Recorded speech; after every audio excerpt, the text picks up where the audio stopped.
Oke, halo teman-teman. Di sini saya akan mempresentasikan hasil analisa kelompok saya yang di mana itu ada Grab, Gojek, dan juga Maxim.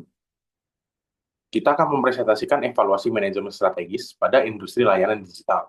Nah, pada presentasi kali ini, kami akan membahas evaluasi manajemen strategis pada industri layanan digital, khususnya melalui studi kasus PT Gojek, Tokopedia Goto, PT Grab Teknologi Indonesia, dan PT Teknologi Perdana Indonesia, yaitu Maxim. Nah, analisis ini disusun berdasarkan konsep evaluasi strategi, analisis SWOT, dan proses manajemen strategis yang dipelajari pada week 10 hingga week 12.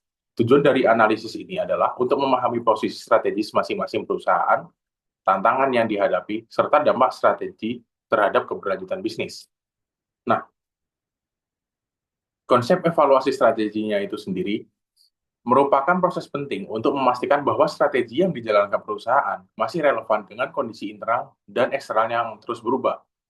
Dalam industri digital yang dinamis, perusahaan dituntut untuk melakukan peninjauan berkala terhadap kinerja, efektivitas strategi, serta kemampuan adaptasi terhadap perubahan pasar dan regulasi. Keberhasilan evaluasi strategi ditentukan oleh kemampuan perusahaan dalam menyesuaikan diri secara berkelanjutan dan menjaga keunggulan kompetitif. Nah, untuk analisis SWOT dan juga EVE-nya, analisis SWOT digunakan untuk mengidentifikasi strengths, weakness, opportunities, dan juga threat dari masing-masing perusahaan. Selain itu, digunakan juga internal factor evaluation (IFA) untuk mengukur kekuatan dan kelemahan internal secara kuantitatif. Hasil analisis menunjukkan bahwasannya Gojek dan Grab berada pada posisi internal yang kuat, sedangkan Maxim berada sedikit di bawah rata-rata dengan kekuatan utama pada harga murah, namun memiliki tantangan kualitas layanan.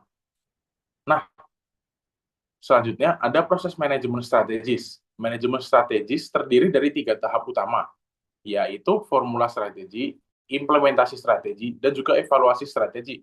Formulasi strategi dilakukan melalui analisis lingkungan internal dan eksternal untuk menentukan arah jangka panjang perusahaan. Tahap implementasi membutuhkan dukungan sumber daya teknologi, serta keterlibatan seluruh divisi. Evaluasi strategi kemudian dilakukan untuk memastikan strategi berjalan efektif dan mampu mencapai tujuan perusahaan. Selanjutnya, strategi dan dampak oleh PT Gojek. PT Gojek mengandalkan kekuatan ekosistem super app dengan layanan terintegrasi seperti transportasi, food delivery, logistik, dan juga pembayaran digital, seperti halnya di OVO. Nah, strategi utama Gojek berfokus pada optimalisasi teknologi, efisiensi operasional, serta perluasan jaringan mitra. Dampaknya adalah peningkatan pertumbuhan layanan digital dan loyalitas pengguna. Namun di sisi lain, Gojek menghadapi tantangan tingginya biaya operasional dan juga tekanan profitabilitas. Nah, dampak dan juga strategi oleh Grab. Grab menerapkan strategi penguatan layanan inti, ekspansi ekosistem digital, serta efisiensi biaya untuk mencapai profitabilitas jangka panjang. Pemanfaatan teknologi seperti AI dan data analistik menjadi tulang punggung operasional Grab. Nah, dampak strateginya antara lain peningkatan kepuasan pengguna, diversifikasi pendapatan, serta hubungan yang lebih kuat dengan UMKM dan juga pemerintah. Namun, Grab juga menghadapi risiko persaingan harga, ketergantungan pada promo, dan juga isu regulasi. Yang terakhir, strategi dan dampak PT Maxim. Maxim mengusung strategi cost leadership dengan tarif murah sebagai keunggulan utama, terutama di kota Tier 2 dan juga 3. Strategi ini berhasil meningkatkan jumlah pengguna dan penetrasi pasar. Namun, berdampak pada rendahnya margin keuntungan dan juga kualitas layanan yang kurang konsisten.